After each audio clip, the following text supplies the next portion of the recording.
All right, so I just finished a session in the gym. Well, actually I didn't. It was earlier in the morning. I trained with Matt, one of my mentorship students, and it was really cool. We doubled up. We did one yesterday as well to catch up, which was an early morning. So it's been a nice sense of immersion in our own process, which is super cool. I love working with mentees who are in Byron, where I am. Anyway, so this video is about processing things through the body and through the emotions more quickly and with less scarring. So when I talk about processing, I'm talking about healing, and the same principles which work for physical healing, I think, can be applied to mental healing and emotional healing. And the reason that is pain and suffering is kind of an experience had within the nervous system. It's an experience the whole being has. And so any kind of pain or suffering is going to have multiple factors, and it's coming through the whole being. There's always a physical layer to it, there's always an emotional layer, and there's always a mental or belief-based layer. And so ultimately the skill that we need to cultivate if we want to be able to process things more quickly is the same skill that's going to help us to learn more quickly, because learning is processing and trauma release is processing. It's all processing. You're basically just this big organic beautiful system that has all these pathways, these neural pathways, and information's traveling along them. And what we want to do is help make that a really flowing, unencumbered process. We want, the word I like to use is throughput. So throughput refers to the ability for experience to come in, pass through you, and be expressed uninhibited. And this throughput could relate to like physical force via the oscillation of muscles when you step and you run, and the ripples of force distribute through your tissues and through the body, and that's like a tissue harmony. It could relate to having an emotionally challenging event which catches you off guard, but you're actually able to feel into that experience, and without reacting and looping into some toxic or conditioned thought pattern or reactive behavior, you just let it pass through you and you feel it. And then in feeling it, you know how to respond, because you're responding to something that you're feeling rather than responding to your thoughts and delusions about what you've been feeling. So what's happening is we have these layers of being. We have a layer of us which tends to want to escape. It tends to want to avoid painful or difficult experience. And the way we escape from this mentally and emotionally is into belief systems and into belief prisons. So rather than be exposed and free in the world like a wild being, where there is a degree of risk, but there's also a rawness, we voluntarily place ourselves in these containers or prisons, and these are belief systems. We hope that if we attach ourselves with and we grip onto a belief system, that we will be able to protect ourselves from the world by predicting future harm. Now, that same thing of wanting to kind of escape and protect ourselves manifests physically as a gripping on of muscular tension. The gripping on of muscular tension is an attempt not to feel. It's an attempt to armor and to stop things from passing through us, in the same way that the intellect can become an armor and an attempt to stop feeling. So the medicine for all of these things is the ability to increase throughput. It's the ability to let things pass through you and distort them less, to feel what's really happening, to be with the moment as it is, and therefore to be able to respond appropriately in accordance with your true nature. It's a proportional and accurate response to any interaction you have, like a conversation, to the feeling of a weight swinging on the end of a kettlebell. It's always a proportional and accurate response. That's what we want for athletes. That's what we want for people in conversation. Every dynamic, that's what we're looking for. That is attunement. That's being dialed in. That's being able to really connect with what's happening and become a force of creativity and a force of harmony in the world. So, how do we do this? Well, release practices. Now, a release practice is something which helps you to create more space in your nervous system to process things. Because if we imagine the things you're processing as content, or like, let's say it's twigs floating down a river, narrow pathways are going to block those twigs.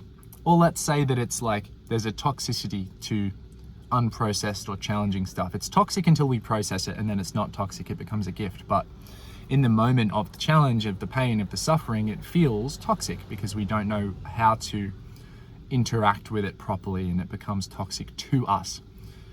So your nervous system's like a system of rivers and waterways, and you either fatten up a particular pathway to let more pass through it, or if you don't like that pathway, you don't like that bodily reaction that you're having of reacting or tensing up or shouting at someone or closing off, whatever your pattern is, then you can create alternative pathways, alternative neural pathways, which are formed when you respond differently.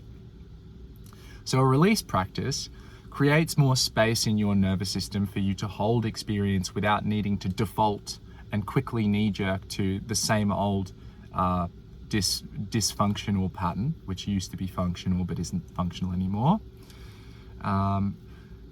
And we can do this physically, we can do this by playing with our beliefs, we can do this by relating to our emotions with more compassion. So an example of a physical one would be perhaps qigong, if the intention is right, you know, because we can go through the motions, but the intention is the important part. The loving awareness and the intention to connect with oneself and to release. So qigong, let's say you're standing, you're doing the qigong practice, moving your hands. A lot of people who haven't done this don't realize that it's actually quite difficult. The standing stuff can burn. You can feel a lot because you're becoming sensitive. And unlike the classical idea of like someone in the gym squeezing their muscles harder and lifting more weight, the way that qigong or the internal arts develop a body is they make you more sensitive to nuance. And so instead of you lifting heavier weights and feeling like it's nothing, you learn how to feel the very small things which add up in your life much more quickly and much more immediately, so you can shift them. So it works with subtleties which add up instead of working with the obvious super gross things. And that's why it's important to have both. We need to work with the obvious mechanical stuff. We need to work with the body to increase our output and our resilience and our strength and our ability to be dumb in the way we react to the world. And we also need to increase our ability to be accurate with our responses, so that when you can't be strong, you can be precise. And when you can't be precise, you can be strong. So qigong is a release practice, or can be a release practice. You feel the sensations building up in your legs. It hurts. You want to escape. It triggers that part of you that is suffering, and you get to spend some time there until that becomes something you can allow to pass through you. And then your body actually changes, and your neurology, your nervous system changes. So your legs get stronger because you felt the stimulus. Your emotional and mental self becomes more expanded, and there's more space there, just as there is in the muscle tissues and blood vessels and all of that. So you can feel more of the stuff that comes up without reacting. So you're getting stronger physically, yes, but you're also getting more expansive in your ability to hold space for experience without reacting, in a way that's not like armor. It's like tolerance to feeling. You can tolerate feelings. Reactivity is the opposite of tolerance. People who are intolerant are reactive because they can't hold space. They can't entertain an experience without feeling that they have to protect themselves from it by either attacking or retreating or freezing. So the opposite of a throughput practice, the opposite of a release practice, the opposite of space holding is reactivity and what's the word? It's that knee-jerk thing. It's grasping, it's stuckness, it's fight or flight. There we go.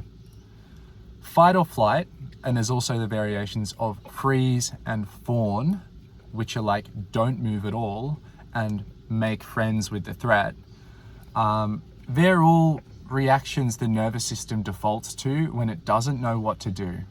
Okay, it's like, oh, I don't know, so I'm gonna just like treat you like you're someone I can fight, run away from. I'm gonna calculate whether or not I reckon I can take you. I'm gonna calculate like, where are you at? It's the quickest, most default response. What we're learning to do when we have a release practice is respond in different ways. We're giving ourselves response flexibility. Response flexibility is the opposite of trauma.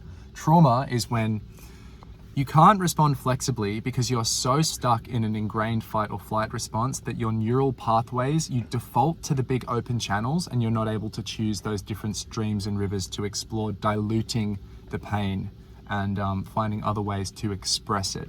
You can only express it down the well-worn path of the things you learned from the people who raised you, who were equally traumatized. And so you don't respond flexibly. In fact, you do not have the capacity that someone else with the tools and with a regulated nervous system, with embodied safety, has to respond flexibly. And so it's important to recognize this. You're at a certain point in your journey where you either feel like you have very few options or you feel like you have a few more options.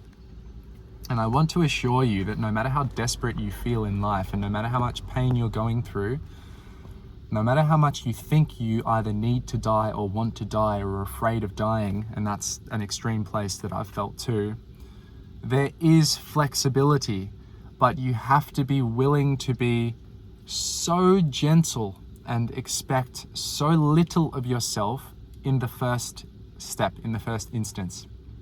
You always have a degree of flexibility. You have a degree of agency, but it's going to feel scary because it's going to feel unfamiliar.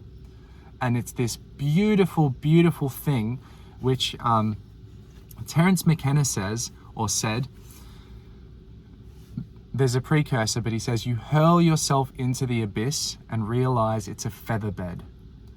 Now that process doesn't always feel instantaneous. Sometimes you have to take a few steps into the abyss, and sometimes you have to walk through a few things which feel excruciating, but if you can be just a little bit kinder to yourself than you have been, just do something that doesn't make things drastically worse. Just a little bit better than fucking terrible. You open up some space for a new neural pathway. You respond slightly differently.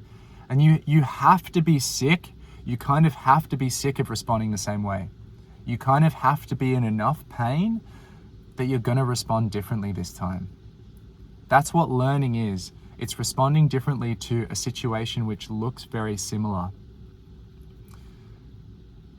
In truth, no situation is the same, but our brains chunk situations through life together into a series of events and categories, and we deal with each category with a default response. And when you're releasing trauma, you're learning to recognize A, this situation isn't the same as the last one, and B, even if it is very similar, I do have some response flexibility.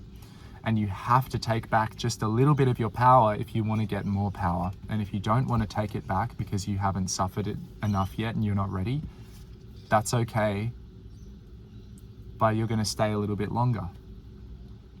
And this spectrum goes all the way up from that very painful side of life to the side of life where you feel so creative, so powerful, without any force, without, just through love, just through flexibility and compassion, that you can turn anything into anything. Things don't have to be right for you. Other people don't have to not tread on your traumas. Other people don't have to tread on eggshells. You don't have to train a particular way. You don't have to move a particular way. You don't have to have a particular routine because you've taken in all the goodness of that. And you can you know that you have the tools and the embodied skill set, and it's who you are, to transform difficult things into gifts and into beauty very quickly. And so you actually look forward to the unforeseen. You actually look forward to things that you don't yet know how to process or interact with, because you, even while you're feeling the pain, you're simultaneously also feeling opportunity. And that's a bizarre feeling. I actually felt that fairly recently. I lost a loved one and I felt so much pain, and I was like so in shock and so heartbroken. And what was crazy was at the same time I could see how that experience was bringing me into myself, helping me get still, helping me become more loving, and helping me become someone who I always needed and wanted to be, but needed to suffer more to commit to being. So that's the spectrum. From a physical standpoint, any practice you engage with that creates physical sensation or discomfort, which is, not injurious. We're not talking about like ripping on your joints. We're talking about like a bit of a muscular burn. We're talking about, pushing your limits a little bit. Anything which does that for you, which you can then relate to with a released, loving, compassionate attitude and commit to feeling and not running away from, is going to transform you. That's the neural pathway. Because what you're doing is you're coupling a physical sensation of discomfort or pain or struggle, you're coupling that with loving awareness and compassion and the choice to stay with yourself and to experience more of it rather than to escape, tighten up, contract, shield, and experience less. You're choosing more closeness with yourself at the same time as experiencing suffering, and that pathway becomes more of a preference. The more you build that, the more you'll default to being loving and kind to yourself as soon as you feel pain. You'll default to the most efficient, least distorted way of viewing that experience, which is most life-giving and most generative and opens you up to support and to yourself and to your own experiences, that you have like a bank of advice in there, things you've been through. You can carry them all forth and you can lay that all out on the table and you can decide, who do I want to be in this moment? How do I want to create from the raw materials that are before me right now? So by relating to physical challenge with loving awareness and deciding not to run away, which does take heart, it does take some it takes some balls to make the choice to relax and stop trying to choose your way out of the situation. If you can do that, then emotion is also a physical sensation. Emotion is the interaction between a belief system and the body state. It says, if the body feels this and my belief systems say this, then the emotion that's appropriate is this, which will direct my action to change in XYZ ways in future so that I can be in a better situation. Our body always wants to thrive. We adopt belief systems because we want to thrive. For the same reason we're trying to avoid pain, we're also trying to thrive, except that the avoidance of pain can sometimes stop us from thriving.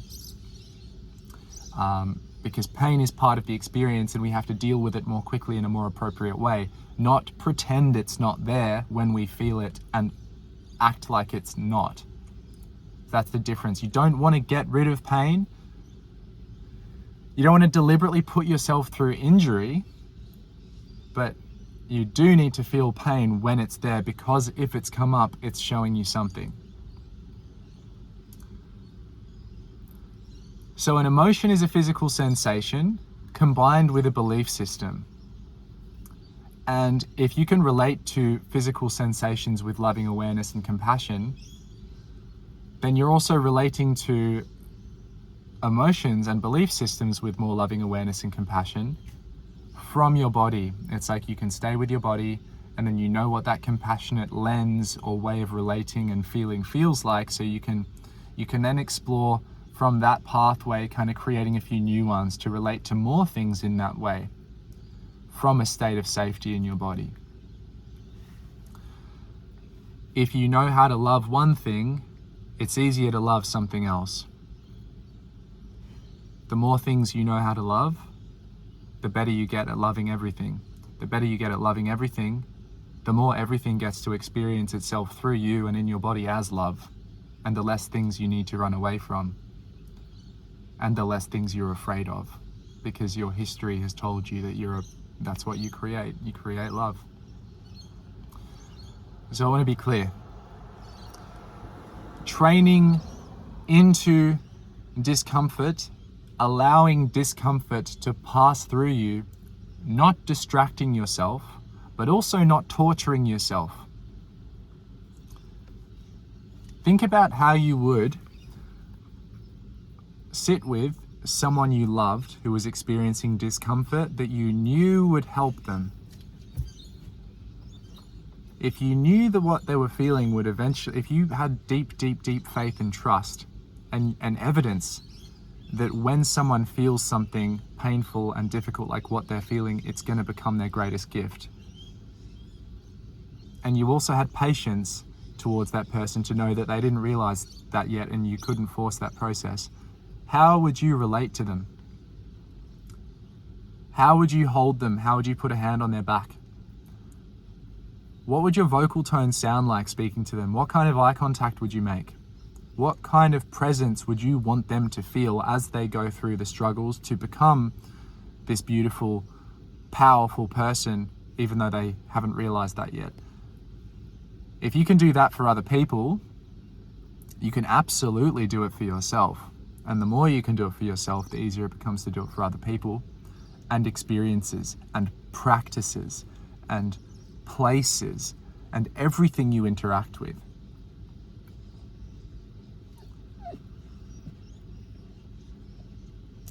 So think of this as relationships, and use the relationships you're familiar with in life that are going pretty well to reflect on the relationships you have with parts of yourself and your experience, like training, like work, like hobbies, like arguments. Use what's working to look at what's not working and see if you can find the familiarity in the unfamiliar.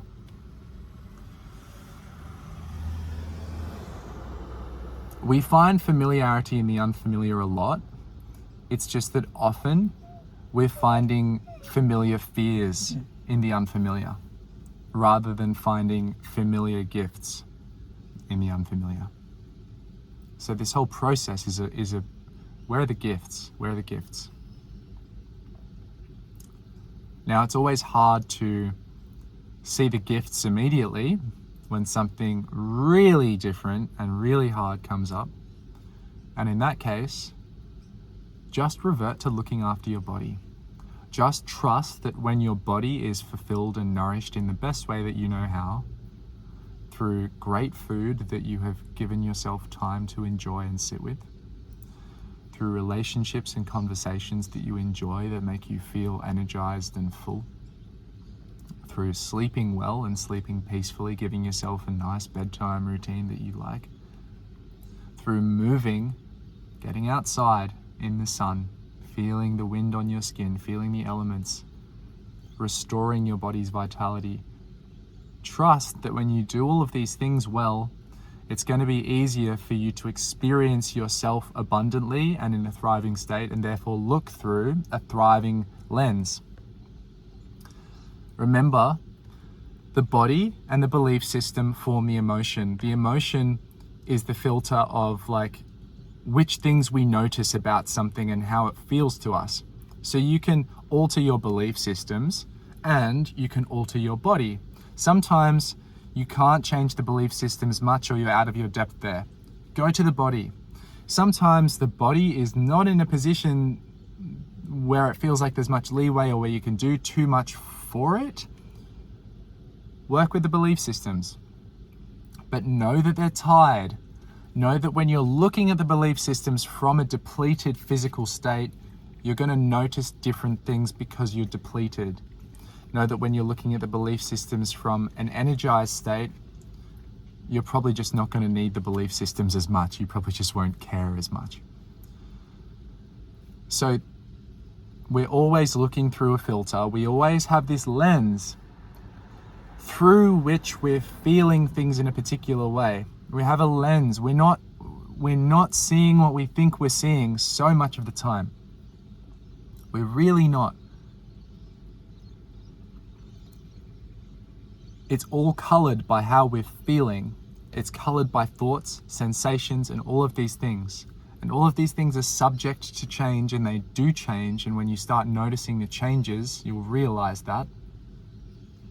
It's like the world is a movie that doesn't yet have a soundtrack and doesn't yet have color and doesn't yet have its full experience. And you fill in the emptiness and the canvas of that experience with the things that you're carrying internally. So the external reflects the internal reflects the external.